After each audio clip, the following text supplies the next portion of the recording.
అయితే ఈరోజు ఉదయం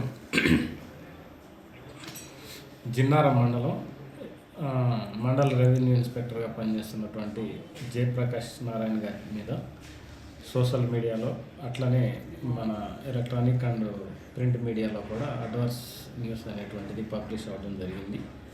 అది ఎట్లా అంటే అతడు ఒక హోటల్ దగ్గర ఒక వ్యక్తి దగ్గర నుంచి ఓ ప్యాకెట్ లాంటిది తీసుకోవడం అనేది మనకి మీడియాలో ప్రముఖంగా ప్రచురితమైంది. దీనికి సంబంధించి నేను ఈ జిన్నారం మండల ఎంఆర్ఓ ఆఫీస్ తరఫున అతని వివరణ కోరటం కూడా జరిగింది.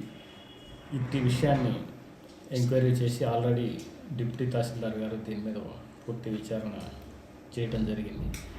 ఈ విచారణ నివేదికని జిల్లా కలెక్టర్ గారికి మన చట్ట ప్రకారం ఎలాంటి చర్యలు ఉంటాయో వాటిని సిఫారసు చేస్తూ రిపోర్టు నివేదిక అనేటువంటిది ఉన్నతాధికారులకి ముందు ఆర్డీఓ గారికి పంపటం జరుగుతుంది. అదే కాకుండా శ్రీయుత జిల్లా కలెక్టర్ గారికి కూడా నివేదించి చట్టపరమైనటువంటి చర్యలు తీసుకోవాల్సిందిగా కోరటం అనేటువంటిది జరుగుతుంది.